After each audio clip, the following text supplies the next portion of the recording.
Hello and welcome to my video today, in which I will be covering the history of how an action figure from Palitoy would eventually become Cobra Commander.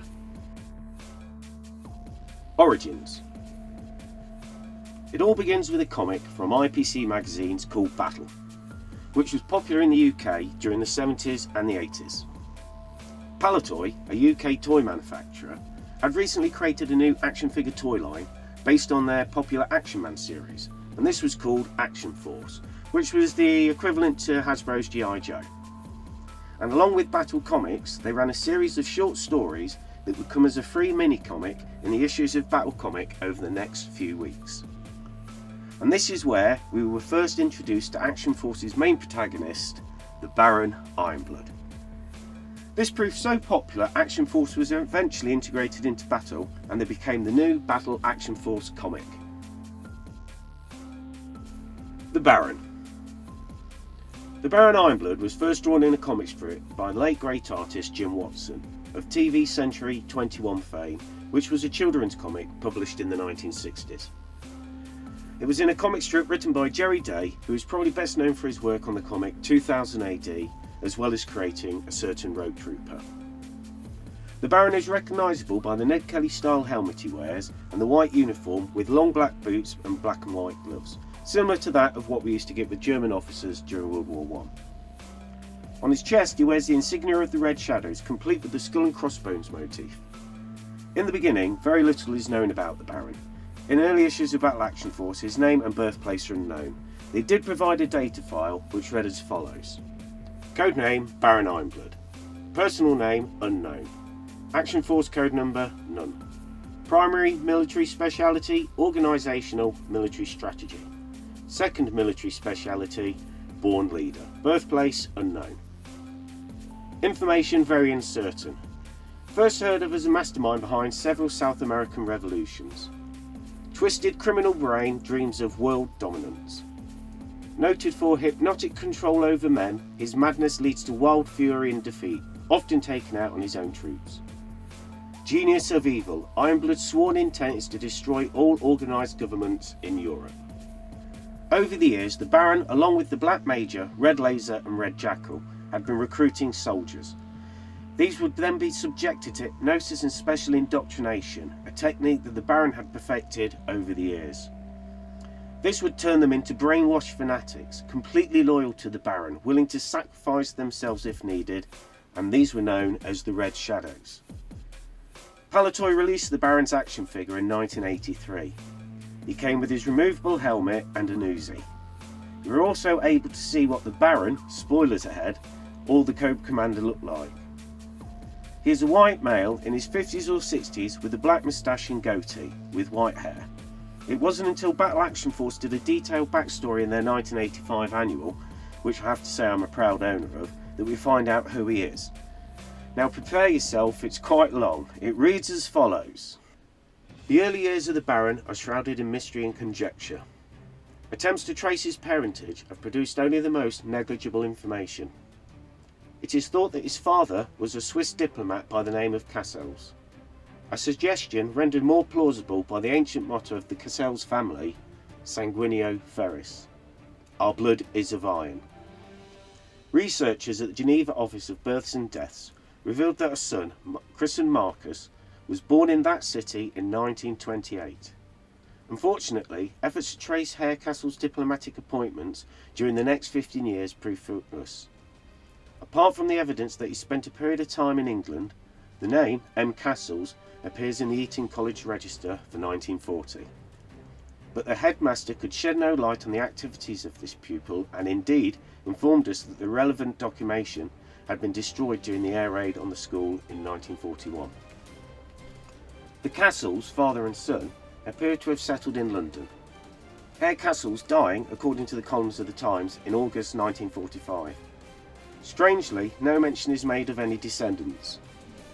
Thereafter, Marcus's progress is somewhat better documented. Certainly between 1948 and 1950 he did national service in the Parachute Regiment, pursuing an exemplary career apart from a distressing incident. This was involving the death of a colleague, which led to his court-martial in 1950. it was alleged that Lieutenant Castles had pushed the man from the escape hatch of a plane in mid-air after a violent argument.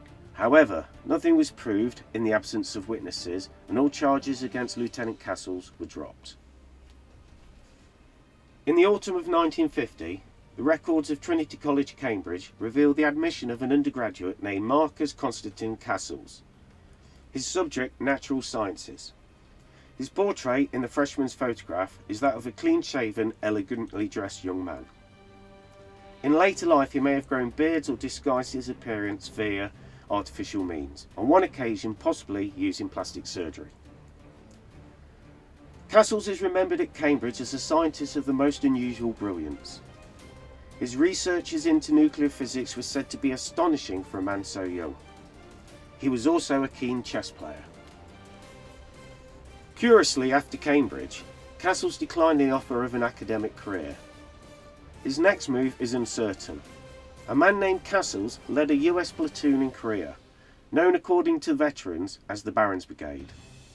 Specialising in clandestine revenge operations, Captain Castles was frequently criticised for his harsh treatment of prisoners.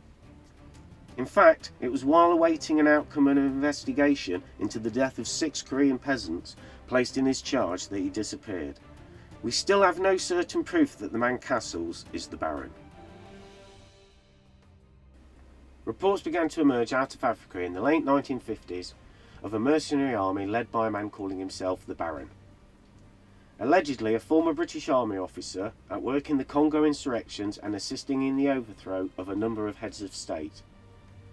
Descriptions of him vary, suggesting, as we have already hinted, elaborate methods of disguise. He may have been involved, according to the French newspaper Le Monde, in the slaughter of several white missionaries by guerrillas in Kenya in 1959. "I acted on the Baron's orders," a suspect is said to have proclaimed seconds before his execution. Despite Le Monde's concentration on l'affaire le Baron, an substantiated report from this period in an Iranian newspaper speaks of the involvement of a guerrilla leader called the Bloody One, along the border between Afghanistan and the Soviet Union. At this time, several countries appear to have been bidding for the Baron's scientific knowledge. It has been speculated that he was offered money by America in 1959 and by Russian intelligence a year later. He chose the latter and seems to have devoted himself to scientific research throughout the 1960s. At one point working in the Caribbean, where it is suggested that his role in the Bay of Pigs crisis cannot be underestimated.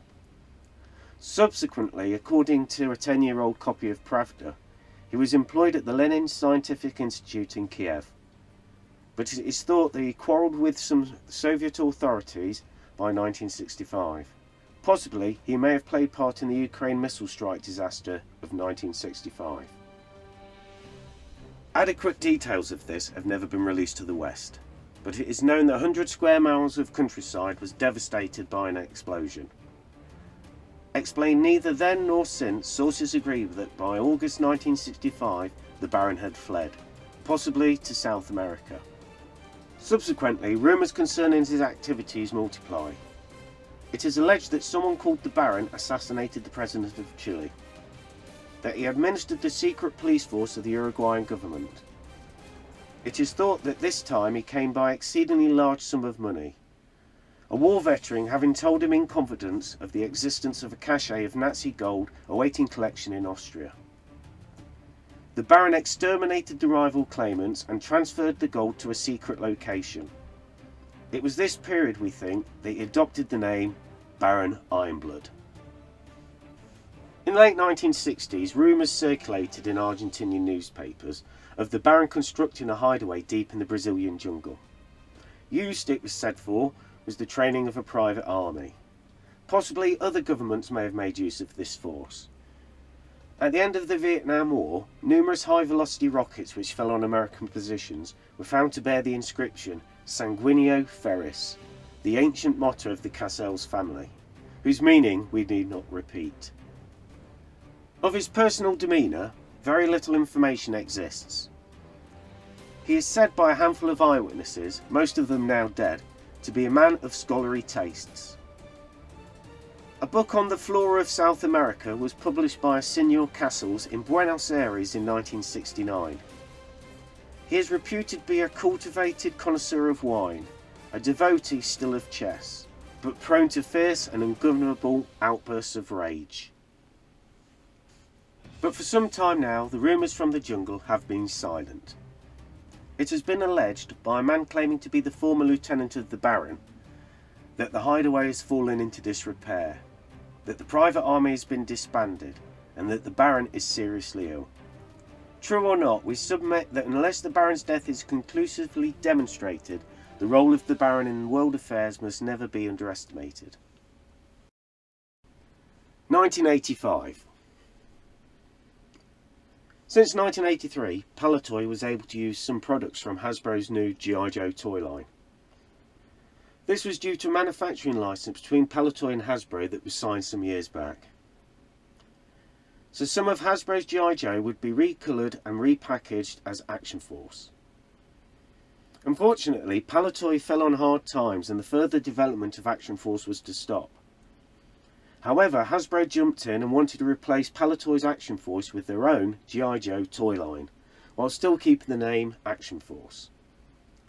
So a decision was made that through Battle Action Force comic, we would see the Baron transform himself into Action Force's version of Cobra Commander. And that concludes part 1 of my video. In the next video I'll cover the transformation of the Baron into Cobra Commander. Thank you for watching, I hope you enjoyed the video. Please like and subscribe if you enjoyed it. And until next time, blood for the Baron!